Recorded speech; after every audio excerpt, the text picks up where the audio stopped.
welcome to the Stoa. Today we have Paul Kingsnorth with us.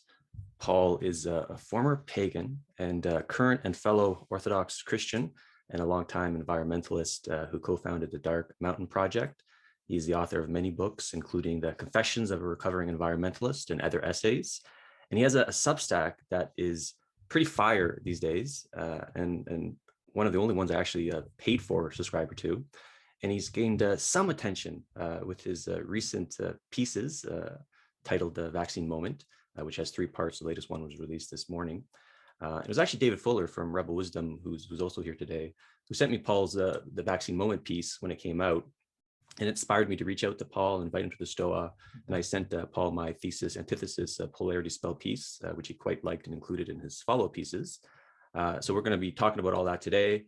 And how it's going to work. Paul and I will be in conversation about 15-30 minutes, and then we'll pivot to Q&A. So if you have any questions anytime, just put them in the chat. I'll call on you. You can ask your question to Paul when we pivot to the Q&A portion. And if you don't want to be on YouTube, because this will be on YouTube, just indicate that, and I'll read your question. So that being said, Paul, welcome to the Stoa. You'll have to unmute yourself. Technology. So yeah, thank you, Peter. It's really good to be here. And I was thinking just like, how you're doing, perhaps on an emotional level, given all the attention that you've been receiving since you released that piece. Yeah, well, I had a bit of a chaotic week or two. Well, it wasn't chaotic. It was just intense. When you write something and it goes all over the place when you didn't necessarily intend it to, which was fine, actually. But I mean, I write these pieces for this audience on Substack, and I've quite enjoyed writing these essays on Substack over the last 6 months or so, because you can cultivate a little community of intelligent people who want to talk about stuff you want to talk about. So then when something escapes all over the wider internet, you get the usual pros and cons of that. So you get a lot more readers, but also a lot more, just a lot more of the pros and cons of being widely noticed. But it's been fine. I mean, the first piece was very controversial, which means lots of people liked it and lots of people hated it. And then the second and the third pieces have been maybe slightly less so, but equally have got a lot of attention. But it's fine. Actually, it's been really useful because I suppose I've been living through this stuff for the last 2 years, like everybody else. And as a writer, you get to the point where you have to write something. You have to address it. But with everything that's going on at the moment, and I suppose I'm quite a slow thinker. It took me a long time, and it still is taking me time to get my head around what the hell is actually going on, what the heck is actually going on, I should say. And it's very, there's a lot of certainty around, a lot of which I think is unearned. And so, yeah, to some degree, it's just been a really interesting ride, actually. But I'm feeling quite good at the moment. I feel like I've got something out of my system that's been stewing for a long time. I've got it onto the page. And, for me, it's almost half the point of writing is just to get stuff out of my head and onto the page so that I can see what it looks like. So it's actually been really useful and interesting in that way. Mm-hmm. And that's one of the threads I wanted to talk to you about, like your writing process and maybe the integrative effects of it. But like first, maybe just to onboard people here who haven't read the pieces or who are watching, haven't read it, maybe I'll give like a high level summary that you can add to, and then we can kind of riff from there, maybe staying in that emotional heart space. So the crux that I see is, especially the first one, is that you're increasingly noticing the inconsistencies towards what you call the narrative of COVID, or what I call the thesis, mainly the aspects of the narrative that relate to the response measures. And like the straw that broke the camel's back was Austria's announcement of mandatory vaccination, which compelled you to come out to speak against the narrative, risking the consequences. And perhaps it's something we could talk about too. Like at this point, I see 2 main consequences or risks of speaking out against the narrative: and A, censorship, and B, being on the receiving end of this like decentralized shame campaign that's basically saying you're either wicked or benighted for speaking against it. And so hence the vaccine moment means the moment when someone like had enough and starts speaking out against the narrative thesis. So is that a fair summary? And there's anything else? Yeah, that's a very good summary. Yeah. Anything you think would be good to kind of add No, there? I think you're more succinct than me. I mean, the only thing I would say is that the vaccine moment, it might be slightly misnamed, because it's not about the vaccines per se. It's about the authoritarian systems that are driving up around them. So it's not an argument against vaccination per se. I mean, I'm not vaccinated as it happens, because for all sorts of reasons, mainly due to not trusting the people who are giving me the information, but also just concern about the technology. But that doesn't amount to an argument that should be anyone else's position, or that vaccination doesn't work, or that it's a bad thing per se. It's what the vaccination campaign is being used to justify and promote. The systems that are growing up around it, the exclusion, the passports, the mandates, all of that stuff, which is actually a separate issue from whether there's a vaccine available for an illness. So that's really what I'm talking about. And as you say, it was watching the lockdown of the unvaccinated, and also seeing these camps in Australia, and watching films of people who've been taken to them, and thinking, okay, this is no longer a rational, sane public health policy. This is something very much more sinister. And there's no way I could just sit here and pretend this is okay. I mean, I wasn't very happy with the direction of things beforehand. It's not as if I'd been okay with everything and suddenly had changed my mind. I had a lot of questions and a lot of concerns, but that to me was, as you say, it was a tipping point after which I just had to just do something, or say something, or write something, which is all I do really. And it's funny, when I read your piece, I'm like I know exactly the feeling that Paul's going through. And even you mentioned in the one of the, I think today's piece, like you felt like late to the party type of thing, and with the antithesis kind of narrative. So I started onboarding to it maybe in the spring, sometime in May, and then when COVID first came along, I wasn't even paying attention to what was happening. I was focusing on other things, wasn't even watching the news. And then the whole, anything that was counter narrative, I guess I just accepted what was happening. Anything that was counter narrative, it was just some fringe conspiracy theorist anti-lockdown thing that I wasn't paying attention to. But then when I started reading more about the counter narrative stuff, it's like, wow, this is a lot more memetically diverse than I thought. And people were talking about it since the lockdowns first started happening. And then discovering all that, first of all, fear just flooded my body, oh shit, and all that kind of that noise, and there's what do you do to the situation? And does this maybe one thing I want to feel into, because this is something that I'm working through myself as well, the vaccine moment, before it and then after it. Before it, sort of that fear that floods your body, the sense of the shame that would come your way for announcing your position against the antithesis position, even though you're not speaking against the vaccine, maybe, or this or that. You're speaking against the control measures that are coming along in response to it. So the fear that comes online before having the moment, and then the experience after the moment, experiencing the kind of the shame being projected your way. So I'm wondering if you can kind of tease those two out. Yeah, well, it's interesting to me, I suppose, because I suppose I've always been a dissident writer. I've always been somebody who's almost my whole writing career is an argument against globalization, against technology. I've always been a Luddite. I've always been an ecologist and an outsider, and the rest of it, in some ways anyway. Not as outside as many people are, but that's what I do. And I've spent years and years writing about this machine that as I call it, this giant technocratic society that's been growing up around us. So I was sort of primed, I suppose, to be antithesis in the discussion, as you've framed it really well, I think. But I think, like a lot of people, I wasn't when I started off. Particularly, I thought, well, I wonder what this is. This looks like a dangerous new virus. We'd better just go along with what's happening. I wasn't one of these people who thought lockdowns and masks were an outrage when they first came along, or any of that. But I think, like you, the more I started to see the things that didn't fit into the story, the harder it was to maintain the story. I mean, I'm also, my wife is a doctor, and I'm not going to quote her and hold her responsible for anything, but I am able to have medical discussions with people who can say to me, here's what's going on, and here's what the studies say, and all the rest of it. And it's just, I think you get to that point where, like you say, actually, funnily enough, even though I've spent a lot of my life on the outside, kind of critiquing capitalism and this sort of stuff, there's a point, there's a sense in which you really don't want it to be true, that this whole thing is a sham or a lie. You just think, oh God, what if these supposed conspiracy theorists are right? But as I wrote in the piece I came out with this morning, the sort of third part of this series, a lot of the things that have been openly dismissed in the media as conspiracy theories for the last 2 years have been turned out to be correct.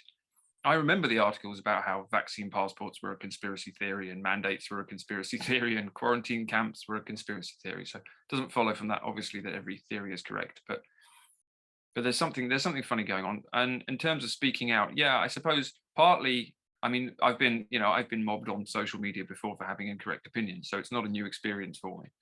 Um, and I was ready for that. The interesting thing is that things I thought would happen when I wrote my piece didn't happen. I thought I would lose a lot of subscribers on my little Substack page, and actually I gained a lot of subscribers. I lost some, but I gained a lot more. But I didn't know it was going to go all over the internet and be read by people it wasn't aimed at. So I got as you say, you got the shaming campaign, and that's no fun. But because it's happened to me before, I was prepared to just stand my ground, which I did, and I wasn't going to back down from it. I'm not going to either, because the interesting thing is that when that sort of thing happens to you on Twitter, and it usually happens on Twitter, as far as I can see. I'm not on Twitter, so I don't know, but that's where the action is. And what happens is people are usually reacting to what they think you are, or what they've projected onto you, or what they imagine your positions are, or what kind of, as you put it, mimetic tribe they think you're in, rather than what you've necessarily actually said. So when I went back and looked at this piece I've written, I thought, I really don't think this is very outrageous.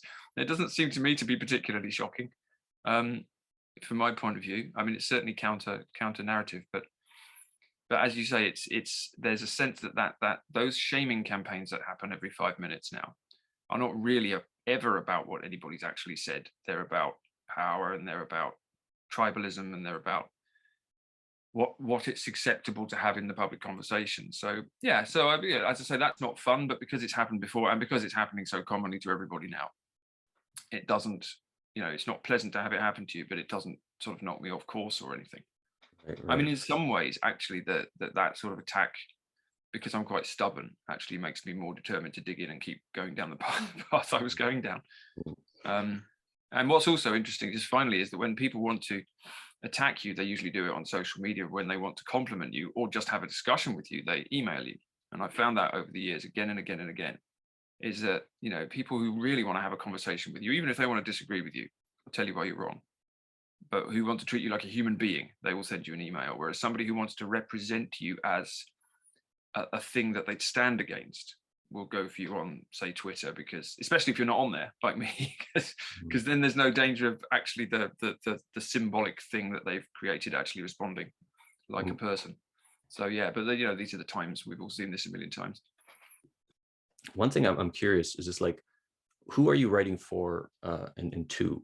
Because like in my writings, this might be like pretentious, but I attempt to write to myself, like the famous Stoic Marcus Aurelius, kind of like things to oneself. And by doing that, it blurs the lines between like selfish and selfless, like full of self, void of self. And like, I don't even know who I'm writing to, but by having that kind of that liminal writing space, it really makes salient the therapeutic aspects of me expressing a certain thing, whether it's propositionally or emotionally. And then it's like this thing's coming out of fear, and I process my fear here. And so like my question for you is that when like there's fear in your heart about a situation, and then you're called to figure out what the source of that fear is, and you're also called to write publicly giving your gift, how do you tease out the like finding the intersubjective integrative benefits of what you're expressing and what you're called to express, while being sensitive to like what the wider effect is what your writings have to the world? Yeah, it's a very good question. I mean, I regularly wonder what I'm doing. I mean, I wrote a book 3 years ago now, which was called Savage Gods, which was a book that I wrote almost by accident, and it's quite a short book. And it was a book about having a crisis of words, having a crisis of writing, a midlife crisis, basically a spiritual crisis, which is kind of hit me and turned out to be the prelude to me becoming Christian, which I didn't know at the time was going to happen at all. But there was some thing going on, and I was fumbling around in that book with a lot of things. But one of the things I was fumbling with was, at what point do words become a kind of a wall rather than a doorway? At what point do these kind of symbols that we use to supposedly represent reality actually obscure reality, which to some degree they always do, because they're symbolic things. At what point is language, or written language especially, part of the problem? And should I stop writing? And I actually did. I stopped writing for nearly 2 years after writing that book, and I thought maybe I'll never do it again, because I don't even know what I'm really doing this for. And I ended up going back to it because I had, sort of as I alluded to at the beginning, I had so much to say, and to try and work out about the times we're living in, which are just getting increasingly intense and difficult, that I wanted to write that down. I don't really know who I was writing it down for. I mean, there was part of me that just wanted to write a book with nobody looking, but then I ended up thinking, well, maybe I'll try a Substack and see if anyone reads there. And I ended up getting more readers on there than I thought I would. So now I don't know who I'm writing for, but there's a really, I mean, certainly I've got a lot of new subscribers since this COVID thing came out, but before then I had a really interesting, I still do have a really interesting, smart collection of people who seem to read my stuff from all over the place. And I've come across some of them before, but most of them I don't know. I don't really know quite where in the world they're from, but they're very open, interesting people, and I learn a lot from them. So I'm writing for myself, I'm writing for them. Writing is always, it's always an egotistical act in a way. It has to be, because why are you putting yourself out into the world with your opinions? Who do you think you are anyway? There's always that kind of thing in the background for me. So I honestly don't know. I've never known who I'm writing for. I suppose I've probably got an imaginary reader in my head, but I don't know who they are. And there is always this very difficult balance, especially at the moment when everything's so tribalized and intense, between what you should say and what you shouldn't say, and how tactful you should be, and whether you should anticipate the reaction first and try and do something about it, or whether you should just try and be frank. So it's very hard. I don't really know. But at the moment, honestly, I'm writing this because I want to try and work out what's going on to my own satisfaction, and because people keep telling me it's useful to them. I do get a lot of emails from people telling me this writing is valuable to them. So I'll do it till I finish these essays. But after that, honestly, I mean, there's always been part of me that would like to go to a monastery, which I won't do because I have a family. But even if it's only a symbolic monastery, there's something in me that thinks that I don't know, there's a certain futility in writing as well as a great utility, I suppose. Yeah, I don't know, but that's an ongoing sort of internal struggle, I suppose. Yeah, there's something like the self-authoring, like you're authoring yourself through your words, and I take that seriously with my journal. We're also kind of world authoring as well, by sort of like mapping out what is truth. You're creating your myths, and you're creating the collective myths. And there's something like there's a through line between your work and then Charles's work, Eisenstein. And like Charles's piece, I don't know if you read the latest one. I got so fucking fired up. It's like it's like words, like a casting, like a spell type thing. And then the title of this talk is and you talked about this when your 9-part series of The Machine, like our stories keep this thing alive. And maybe I don't know how to summarize it, but that 9-part series was influenced by the work of Lewis Mumford. And it goes by many names, like the Mega Machine, Technocracy, Matrix, whatever, like this emergent system of technological control that may be influenced by the power lead, but it's really like kind of entity or like a hyper object onto its own at this point, like steering itself. So maybe you can add to that non-summary and like speak to you often say like the direction of travel, and speak to like the direction of travel and perhaps how our collective words and stories keep that travel and going in that certain direction. Yeah, I suppose what I've ended up doing with this piece is writing about this thing I called the machine, just because it's a useful word that plenty of other writers have used down the years. And it's kind of an intuitive thing that I'm writing about. It's funny because I am a kind of intuitive writer as well. Maybe all writers are intuitive writers, but I can sense something that I want to try and pin down in words, and the machine is a good generalization for the kind of, as you say, technocratic system that's been evolving for centuries, really, and seems to have taken on a life of its own now. And I've been writing about that for years on and off. And it is hard to pin down in words. Lewis Mumford's a great example. I mean, I did read his Myth of the Machine, Volume 1, for one of my essays, which is an epic read. And obviously it's only the first of 2. I haven't read the second one. And it's one of these things where you think that, people like Derek Jensen do a similar thing, actually, where you write vast volumes. It's an impressive feat, vast volumes of stuff to try and pin down what this thing is that's kind of rising around you and hemming you in, this big system that is also internal, because I think it is also internal. It's a manifestation of some energy within us. It's the energy of a desire for control. It's the energy of the Tower of Babel, really. It's the energy of trying to beat God at his own game and recreate a world in which, we can manage the show and we can work it out and we can live forever in the metaverse. That's the ultimate endpoint of it, because it's a kind of manifestation of ego and will. And so, as you say, and this is why I like the stuff you've written about the thesis and the antithesis. It's a very simple way of looking at how the stories we tell drive the way that we live. I mean, if enough of us tell a particular story about COVID, then the whole of society changes, which is what's happened. But what is that story? The story is, to some degree, that we can grip and change the world, save the world, protect ourselves, protect everything, if we can construct a good enough system, good enough top-down, globalized, centralized technological system of monitoring and surveillance and control. So in that way, the technology itself is almost a manifestation of that Babel story that we've always been carrying around with us. The story of the Tower of Babel is about 3,000 years old, and it was plainly something that humans have been doing for a long time even then. So it's not new, but the technology that we're able to utilize is new. So I suppose that's a rambling answer. And this is my last year, then we'll pivot to Q&A.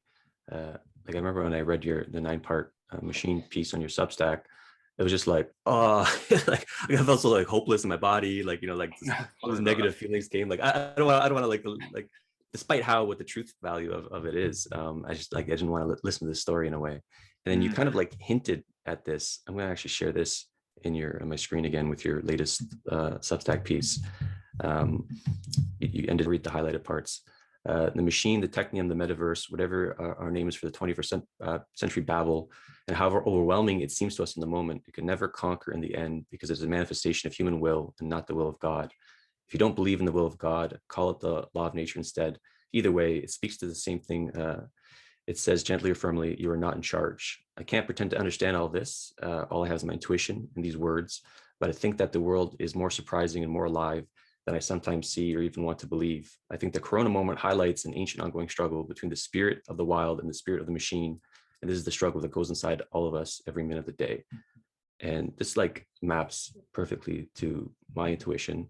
The only quibble I would have is maybe like the phrase spirit of the machine, like maybe the word spirit, maybe like another word needs to be added there. And yeah, I feel it too. It's like the kind of this desire for control, even controlling and having a really good kind of like sense-making map of what is. It comes from that place of like that fear. It's not coming from that kind of that love place. And it's this battle all the time. So that's why I'm so kind of confused of how I should show up in this thing. Like, what story am I contributing to? So yeah, I just wanted to share that, and we'll pivot to Q&A. But any kind of thoughts that are alive for you?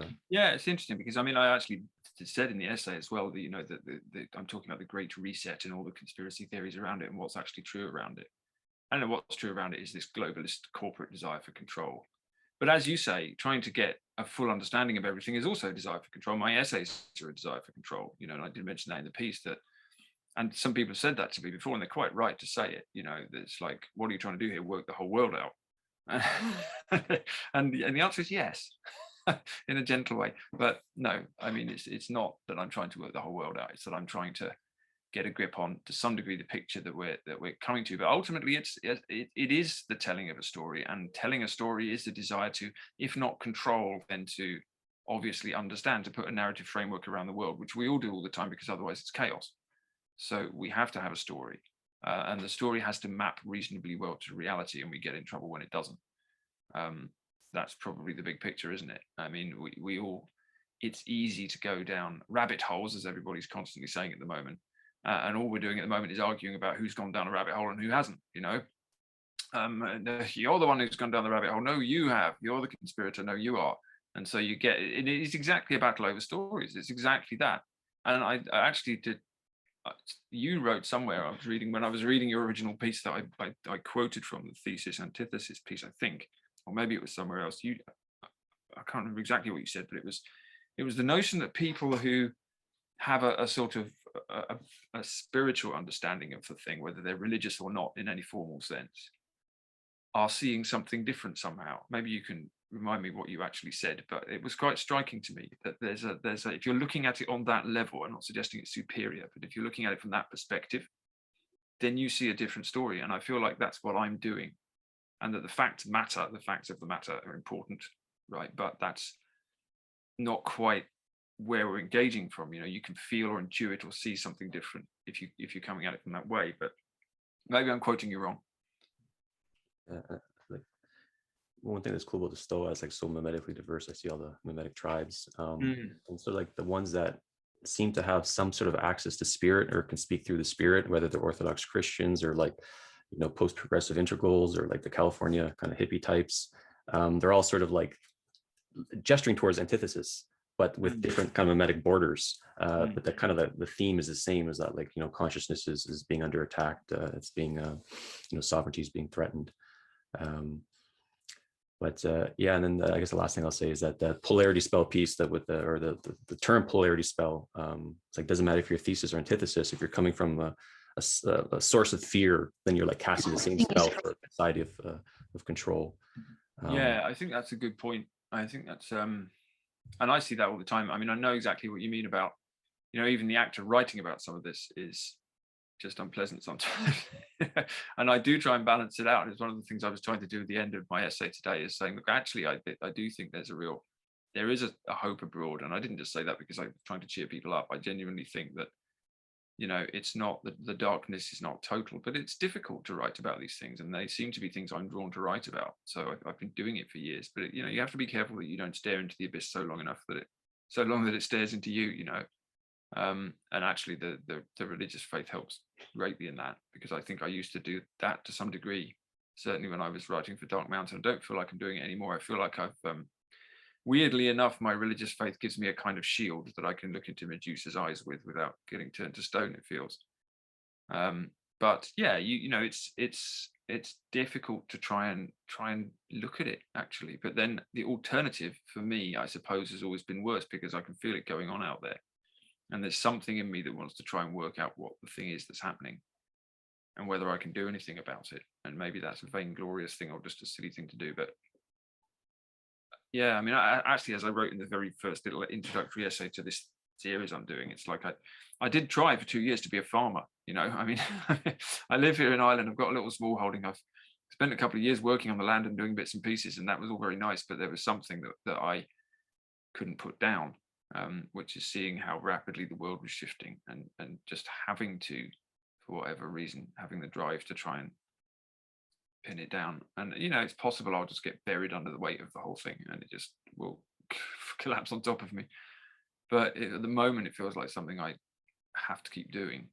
But yeah, you're right. You have to keep an eye on what the emotion is that's driving you, you know. And if it is fear or anger or something like that all the time, then you need to probably take a step back from that for a while, and which is the reason I'm not on social media, actually. I mean, I did have a Twitter account many years ago, and the reason I stopped having one was not that people were being mean to me, it's that I was being mean to other people.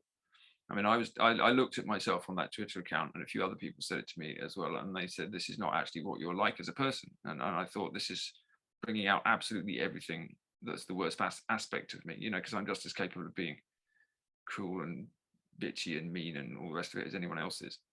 I'm quite good at it, actually, when I want to be. And I saw that I was doing that, and I thought I could probably get 50,000 Twitter followers doing this, and so I stopped, because it's very easy to get sucked into that. It's tempting. So I'm trying to, you know, keep out of any places where I would be tempted into that stuff, because I know I'm just as likely to do it as anyone else. I'm finding the culture war is like the best clinic for psychotherapeutic work these days. Yeah, it probably is. That's a good way of seeing it. Yes. So let's pivot to some questions and shares. Charles, I don't mean to pick on you, but do you have anything that's alive? Yeah. Am I audible here? Yeah, good. Really nice to finally interact with you in person, Paul. Yes, indeed. Yeah, we're gonna have another conversation soon. But what's coming up right now is I wanted to add something into this idea of a story as being another way to control the world.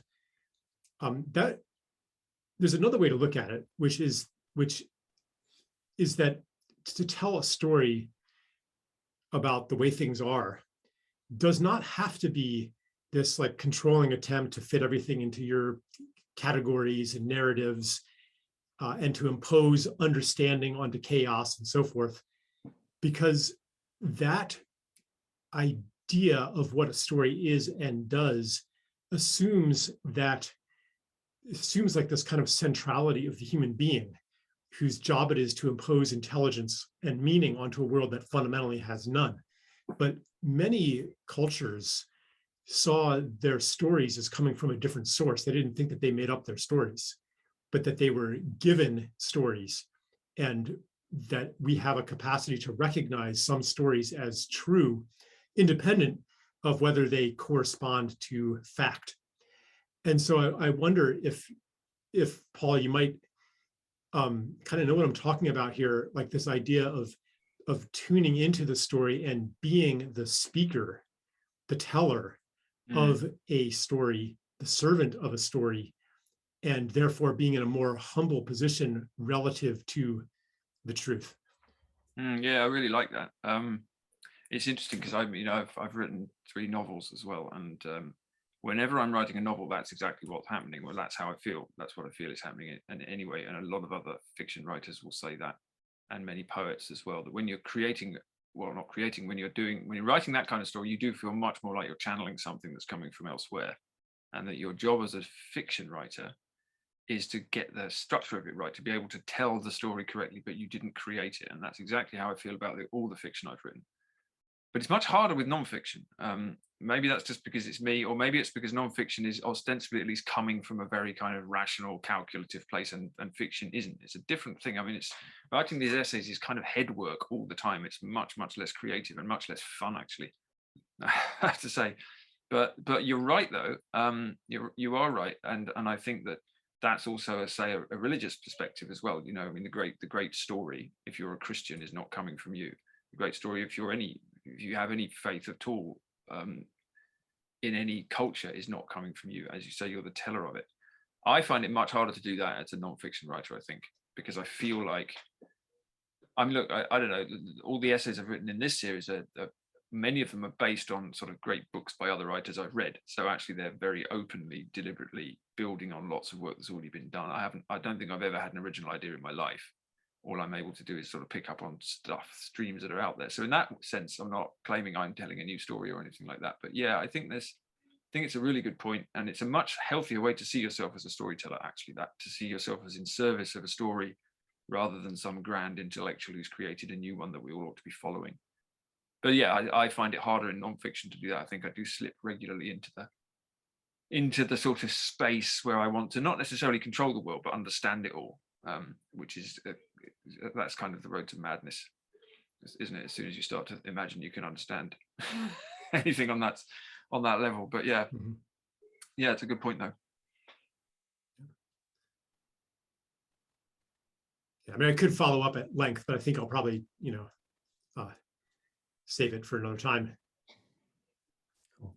You're having a conversation with each other, I think, soon. So looking forward to hearing that. Yeah, we are actually. So we can dig deeper into that one. Yes. Cool. It's a good one though. It's a really, I mean, I think one of the reasons I was taken with Peter's stuff on the thesis and the antithesis, and some of the other writers I looked at around the COVID thing as well, is that not just understanding the narratives that people are telling, or the stories that people are telling, so that we can actually talk to each other is important, but also I think you're right. What you're saying here, both of you, is that the kind of attitude and the energy behind the story is important as well. It's not just a question of the perspective you've got, it's the question of where you're coming from. So again, if you go back to what people are saying on Twitter, are they coming from a place of love and genuine inquiry, or are they coming from the tribal place where they want to knock down the other guy? And there's a bit of the former, but it's 99% the latter. That's the culture war. So, and it's hard not to get sucked into it if you're sort of in there. So yeah, but that's it's really good to have that in mind. Actually, it's really good to try and sort of focus on how you're actually feeling when you're writing these things, as well as what you're thinking, because they're different, different places to be. So we have a journalist here at the Stoa right now. I'm excited to ask Paul a question. David Fuller, you can ask Paul your question. Hey, Paul. Good to see you again. We meet again. Yeah, I've got a couple of questions. I don't know if I'm going to have time for both, but the thesis antithesis that you put in your piece and Peter kind of coined, I thought your piece was probably the best articulation of the antithesis position, and felt like a kind of maturing of that argument. And there felt like there was some kind of a shift at that point where the antithesis almost became dominant.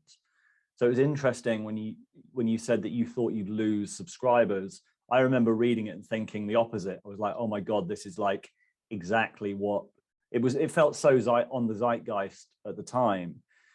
And my concern, and also what I really liked, is this kind of openness, and there wasn't a certainty. There was a curiosity to your writing and to your inquiry. But I've sort of seen the incentive landscape for those kind of views, and I was like, this is going to go viral. Are you aware of that pull, and are you as concerned by that pull as you are by the kind of dominance of the thesis position? Well, I'm aware of it now. I mean, I think because everyone's in silos, we're all listening to different types of people. So the people I'm talking to or hearing from or living around, very much, not all of them by any means, but it's very much thesis heavy, I suppose. And I live in Ireland, you know, and Ireland is a different place to Britain. It's got a very different political and cultural atmosphere to it, and very much calmer, actually. I mean, there really isn't much of a culture war here, thank goodness. So in that sense, I was able to feel like I was in a position to just say what I thought was true at the time. And because I'm not on social media, I'm not following the kind of various bubbles. So yeah, I'm more aware of it now. But what I've tried to do throughout this whole series, and I don't know if I succeeded, but I don't know what else you're supposed to do really, is just to try and articulate what I feel to be true as carefully as I can, trying to avoid being too certain, but also taking a line where I think I need to take one. And then you just have to take the consequences of that. And the consequences of that at the moment are going to be lots of misinterpretation, you know, deliberately or otherwise, as well as lots of praise. Yeah, and I don't want what I'm writing to be used by particular tribes, actually. And I'm trying to make sure I write it in a way that it's hard for a particular tribe to grab it and use it. But there's always that risk. I think at the moment, that's where we are. It's very hard to do anything that doesn't get sucked in by somebody. Other than just shutting up. That's the only thing you can do. And I think you just have to, the only thing you can do is just try and, as I say, try and be as careful as you can, whilst also being as honest as you can, and then just deal with whatever happens. You know, you can't do anything else other than just try and be true to what you want to say, and then the consequences will be the consequences, you know.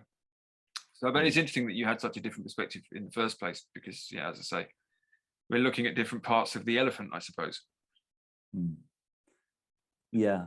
Yeah, and I think the honesty of your inquiry comes through a lot. And I think the more, as long as you're continuing to do that, then that will kind of steer you in the right direction. My second question is, in this thesis antithesis dynamic, what do you think the synthesis might look like?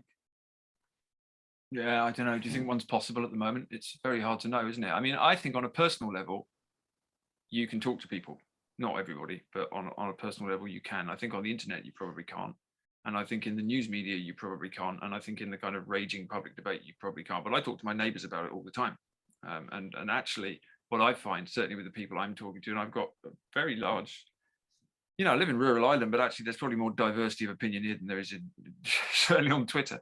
And people, I find most people are not in a thesis or an antithesis position, not the ones I know anyway, most so-called ordinary people are not really. I think we can get, this is always the case with the culture war, we get the false impression that it's a sort of 50-50 split in society with these two tribes who are certain about things, and it isn't really. I think maybe, what do you think, 5% of society is very thesis and 5% is very antithesis or something, and then everyone else is kind of havering around going, oh, I'm not really sure, I'll try and keep out of it, or I think a bit of this and a bit of that.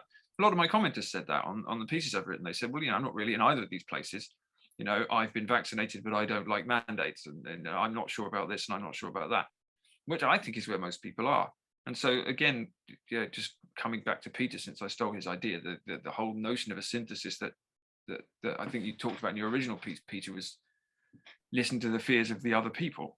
And I think that's actually that's the profoundly important thing to do, and actually very simple, because if the energy around this is kind of fear all the time, right? The energy that's being whipped up everywhere is fear. So on the one side, if there's a side, you've got fear of the virus and fear of the unvaccinated people and fear of death and fear of illness. And on the other side, you've got fear of authoritarian control and fear of technocracy and fear of authority and fear of, you know, vaccine mandates. Then you've got a place where nobody wants to listen because everybody's frightened.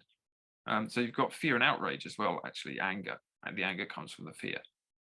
So exactly that, listening to the fears is really important. But as I say, maybe it's just the place I'm in, but I don't, maybe I'm avoiding them as well. But if you're not on the internet, the actual human beings you talk to, certainly for me anyway, don't tend to be fanatics. I think most people probably aren't fanatics, but the fanatics are loudest. So maybe you can never persuade the people who are 100% certain on either side that they're absolutely right. There's no synthesis there, but I don't know. The other thing I find at the moment, just again, this is just my little narrow perspective, is everybody's really sick of this. People are just so tired of the bloody virus, and they're tired of the debates, and they're tired of the arguments, and they're tired of the horrible culture wars built around it. So that's almost a place to start. Everybody's fed up. Everybody is fed up, except maybe the culture warrior 5% of us who like the fight. But if everybody else is just sick and wants it to end, maybe that's a place where you find the synthesis. You can start from there. But I don't know. I think it's so polarized now. It's become so polarized that it's very hard to, in some cases, talk it through. But you might have a better perspective on that than me, actually, David, because you do a lot more talking to people from all different sides. Thank you. Thanks, David. Yeah, the one thing that I'm also afraid of is not being seen. Just like that's like the worst thing when you kind of say a position and it's like you think it's nuanced in your head, and then you get just like bifurcated into this this position, and that's something that my sense-making crew here in Toronto likes to talk about often. And one of them's here, Cleo Martin. Cleo, would you like to ask your question? Hey, thanks for setting this up. Thanks for coming on to the Stoa, Paul. So basically, I mean, it's very intuitive to me, the ideas of the machine, and maybe to many people that you care about and who I care about, it's not as intuitive. I had one friend tell me to calm down. He said, maybe you should go online and watch some porn and jerk off. The layer of the machine is like, transparent. And you talked about the layer of the machine too, with the Twitter and calling to you and saying, I can get a lot of followers doing this thing. I'm wondering if there's anything you can say, is any way to prime the intuition to someone who's maybe not spiritually inclined about what is at stake in kind of just going with the path of least resistance. That's a really good question, isn't it? Yeah. I don't know. I mean, I suppose the obvious thing is that argument never works, which I found through just years of trying to argue with people and explain why I was right about everything and they were wrong. And funnily enough, that didn't work, because people aren't operating on the ground of rational sort of interlocutive thought most of the time. That's just a thing we use to justify what we want to do anyway, and we're actually all operating on emotion and intuition and fear and some sort of deeper notion of what's right and wrong and what's real. So I suppose you just have to get to a point where you can access people at that point, which I suppose is what I was just saying to David as well. Actually, I don't know how you do that on the internet, which is why I kind of don't try, because I think these are things you can do in personal conversations with people, maybe if you're prepared to sit down and again talk to each other's fears, maybe talk to each other's feelings, maybe just, if you could explain to somebody who was going to listen to you why, say, you were afraid of what was going on, whatever that was, and then they actually listened and they said, okay, I understand you, but I don't share your fears, and here's why. Then you'd have a conversation going. I mean, on the sort of aspect of the spiritual aspect of it all, I don't know. I mean, I think that's such a personal journey. It's not something you can. I don't know whether you can develop that in someone else. You have to be on a quest, don't you? You have to be going out and searching, and then trying to find out what the truth is. That's what the quest is. And so, if you're not on that quest, it's very difficult to explain what it even is. People do just often think you're a bit nutty. That definitely happens to me. And it's happened to me all my life. So maybe I am. But I think that's what it is. I think that, if you come from a Christian perspective, say, I mean, there's a reason that Jesus says that the gate is straight and the path is narrow, and there are a few people that find it, because they're trying to even walk that path. is a minority pursuit, I think, and not just for Christians, obviously, whatever perspective you're coming from. I think that's, you have to make a choice to sort of walk away from the machine, if you like, and towards where you think truth might be found. And then if you do that, a lot of people are going to just think they're just not going to understand that. So I mean, honestly, at the moment, I tend to just want to talk to people who are somewhere on that path. And I don't mean the Christian path, I just mean people who have a sense of that spiritual realm, if you like, because that's the only interesting conversation for me at the moment. But it is very difficult to talk to people who don't get it, if you like.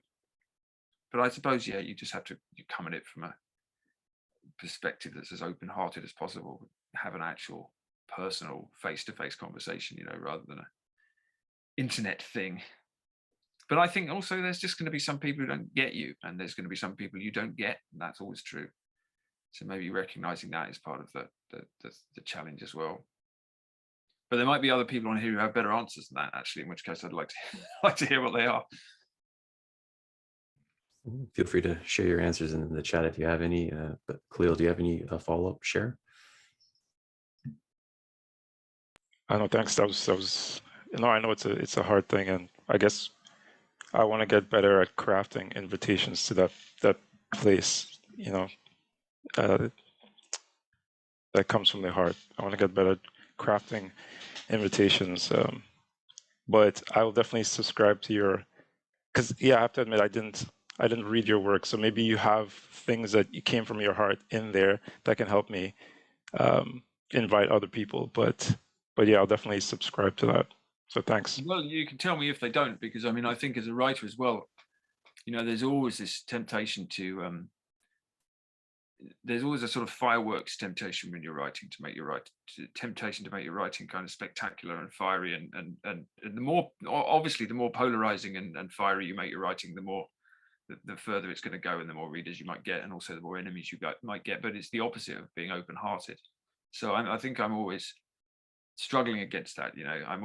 I do try and notice when I do that. I don't always spot it. Sometimes I just put it out there, but I mean, often I'll go through my essays and strip out some stuff that I thought was actually a really good sentence, but actually it's just bombastic, or I'm trying to wind people up, or I'm trying to get noticed or something. I don't even know I'm doing it. It's just, it's instinctive. When you're writing about these, whatever the big issue is, it's very, very easy to do that, to get taken into that position, because it's the easiest way to write. And it's also probably the most lucrative. You can make a good living being a culture warrior on either side of the fence. And as Peter says, the nuance is harder, and also it just often doesn't get noticed. Even if you do write something you think is nuanced, people can pick it up and tell you that it wasn't. So yeah, but I do want to get better at that. Actually, I'm better at it than I used to be. But yeah, if you do subscribe, you can pick me up when I don't. I'd be very, very happy for you to do that. But it's always this thing for me. It's like, how do you take a position when you want to take a position? How do you stand your ground and say what you think is true, and do that without being needlessly divisive? It's quite hard, and I'm not sure I've got it right, but that's what I'm trying to do.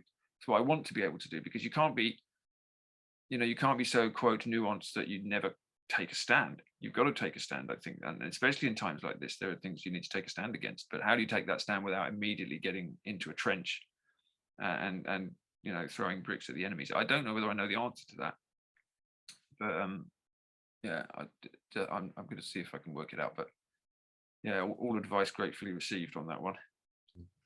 And the thing that I'm obsessed with is having friends of virtue, and Cleo is one of my friends of virtue in Toronto. It's just like people that keep you in check and do devil's advocate and stress test you and stuff like that.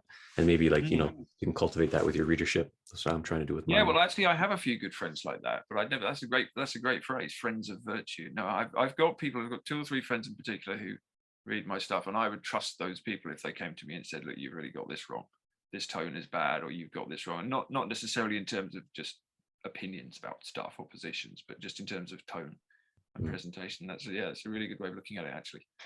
Friends of virtue, I like it. It's Aristotle's term, so it's I can't. Okay, well, you're not claiming it. Okay, that's fine. I can pretend I've read Aristotle now. Good. So we're approaching the top of the hour, so let's gently close out here. Paul, any kind of parting words you'd like to leave us with at the Stoa? Not really, except to say that this is the kind of internet conversation we need to have more of. I'm not just saying that to flatter you, but I mean, genuinely, this kind of investigation is really valuable. And I think that the more I get deeper into these essays, the more I realize that the challenge is not coming up with a great argument or getting my facts right, although that is always a challenge. It's exactly this this tone, or coming from the right place and trying to engage as widely as you can whilst also being as clear as you can about stuff. I think that's really valuable, and it's the more spaces like that, the better, actually. And I don't know whether I I don't know whether I hold that or not, but it's and that's a spiritual matter as well, actually. Since I became a Christian almost accidentally, all the time I feel more and more pressure to actually just get that right, because that's a spiritual mandate. I can't be out there throwing rocks at people, and I don't think I do, but I have to be as open to my neighbor as I can, whilst also being clear who I am. So that's a challenge, but it's in that way, if you look at it from that spiritual perspective, I suppose the times are challenging. The times are a spiritual challenge. They're pushing us all to get that right. So hard times always do that. The hard times always produce saints. I mean, you wrote a piece about how you wanted to be a saint recently. It's a good aspiration. They do. Hard times produce saints, and hard times produce beautiful things as well as terrible ones that come out of the kind of the pressure of the two poles, I suppose. So that's a good thing to think about. Nice words to end on. And before I make some closing announcements, just want to say that your work and writing served as an inspiration to me, and as does Charles. And I encourage you to keep going and allow the Spirit to flow through you. So Paul, thank you so much for coming to the Stoa today. Thank you. Thanks for inviting me. And for our upcoming event, we have one tonight at 6 p.m. Eastern time called the Liminal Web. So that the space that David Fuller with Rebel Wisdom and the Stoa and all these people that are part of that like to go meta and have weird, heartfelt conversations like this. We're going to do some insider baseball and talk about what the scene is. So you can RSP at thestoa.ca. So that being said, Paul, everyone, thank you so much for coming to the Stoa today. Thank you.